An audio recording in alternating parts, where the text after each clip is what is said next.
Well, evening everyone. Welcome to the narrowboat that James built. I'm sitting in my car because it is freezing on the boat. So I just came in here for some little bit of warmth and somewhere comfortable. Anyway, hope you guys are well.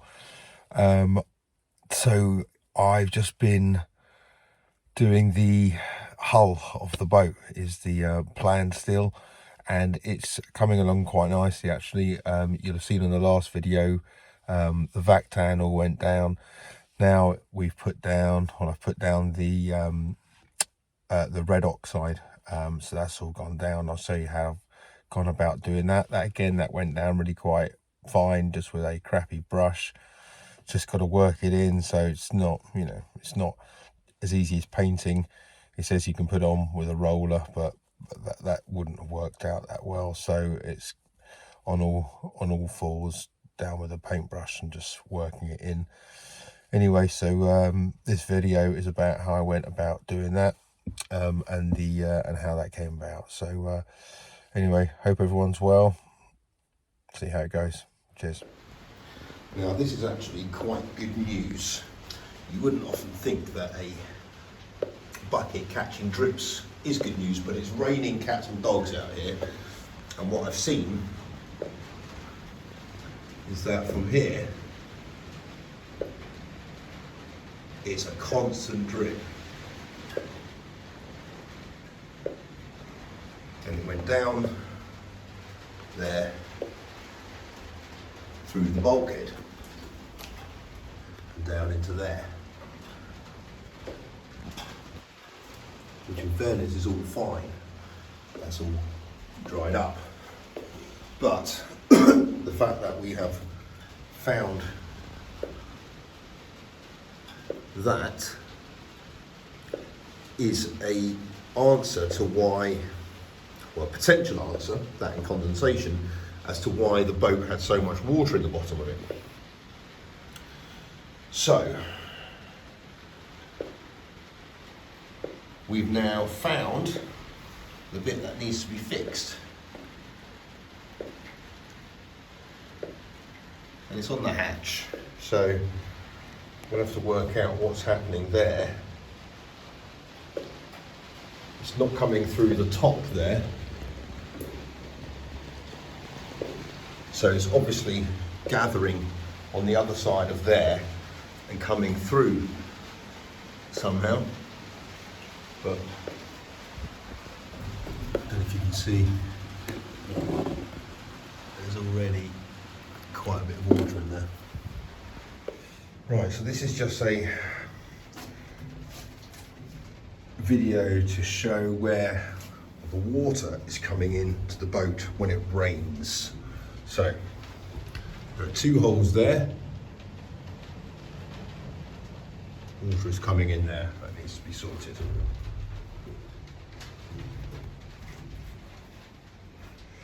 Then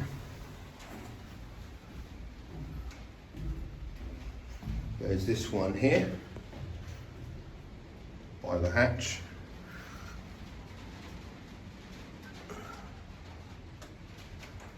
Then there is this one here by this vent. That's letting water in there. And then there's this one here. And I'm not quite sure where this is coming from. I can see the droplet there.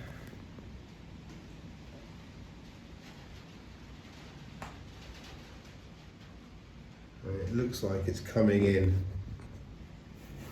It's dry there, but it's wet there. So it's that join.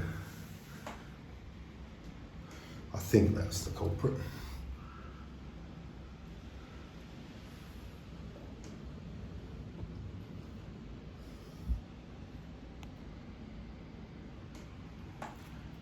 But I think that's it in terms of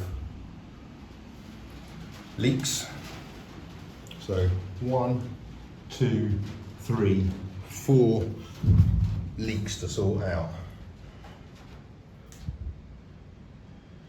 So I've got to work out how to do that. So the red oxide has gone down. It's gone down quite nicely actually. It's quite thick primer, so it kind of mullers your brush a little bit, but just use crap brushes and chuck them out after every bay is my plan.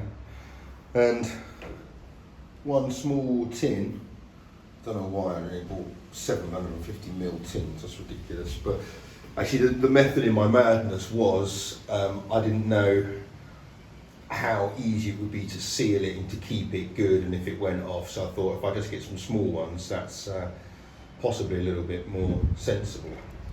So one 750ml tin has basically done that, and it's gone on really nicely. Obviously it makes it look a damn sight better.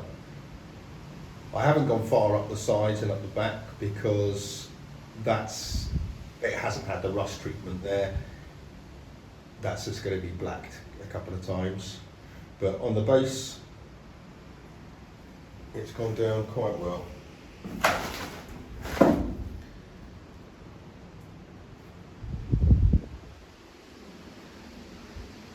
And obviously I haven't done these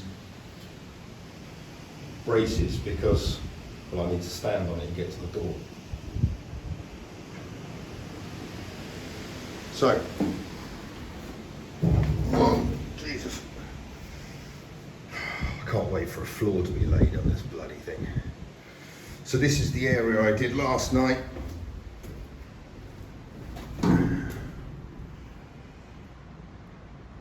Drying quite nicely, so maybe by this afternoon I could probably put some more red oxide on there. However, I might run out of it, so I'll see what they've got in the chandlery here, see if we've got another can.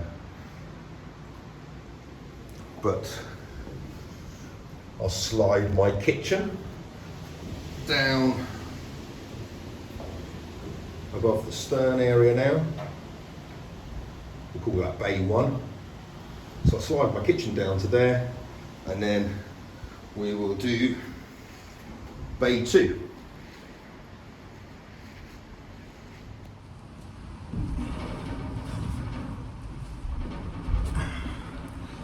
So you're joining me putting the red oxide on the treated vac-tanned floor. I'm just going to show you a little bit about how it goes on. It's quite thick and gloopy.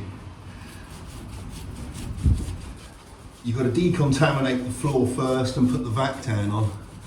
And the vac-tann is a rust treatment, which, I mean, there's a few different varieties of rust treatment in fairness, and like most of this stuff, this is just the way I'm doing it. But this red oxide provides a adhesive primer to the floor, so then we can put the Dambeline on top.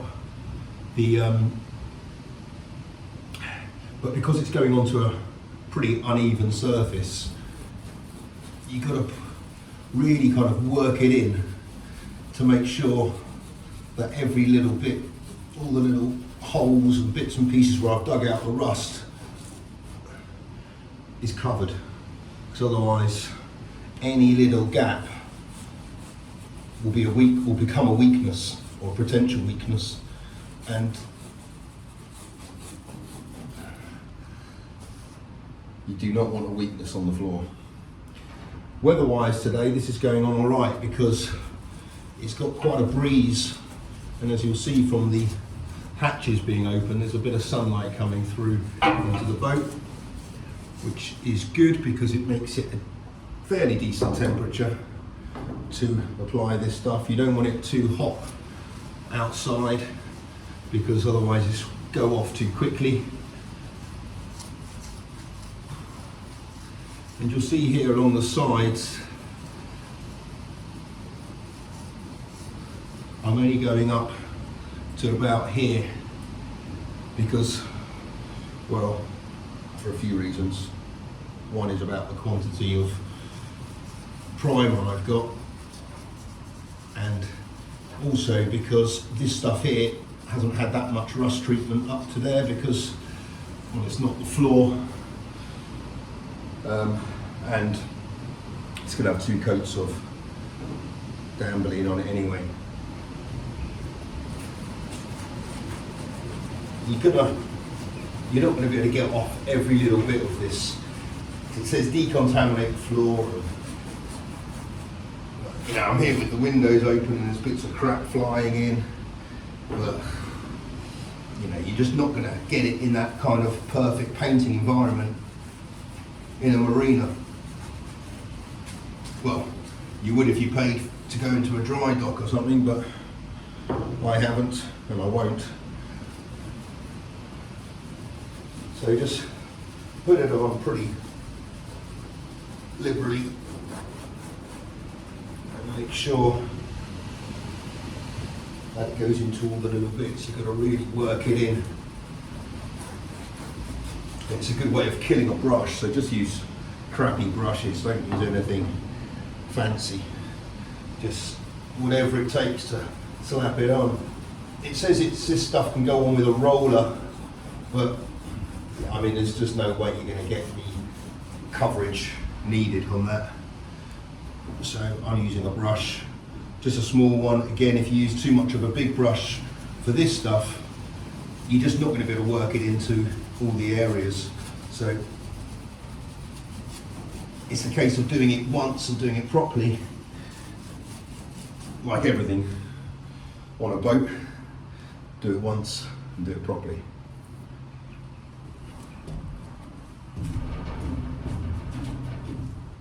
Okay, so whilst there's some light, I'll show you from the front door.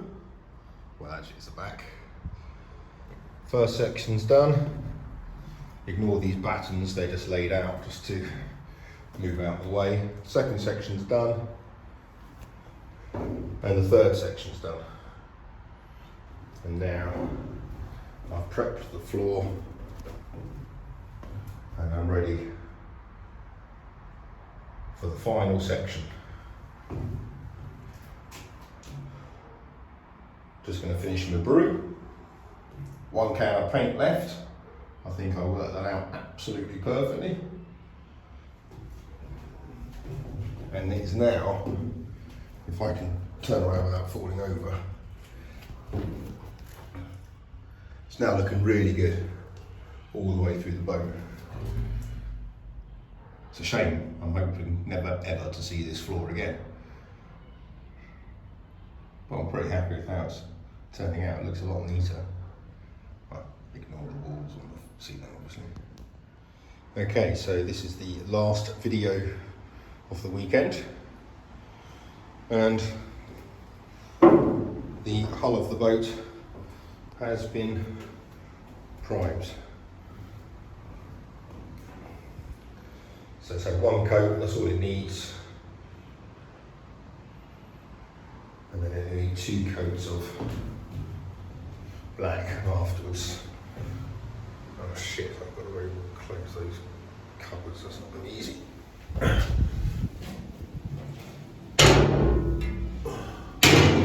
Fortunately, Mr. Springer decided to put a little thing there so I can rest my foot on it. But this is how it looks. So it's come up really well.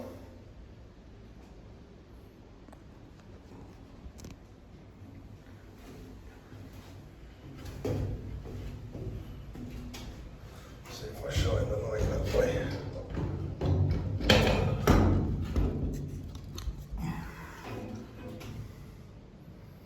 There we go. All 4 bays done. And the front.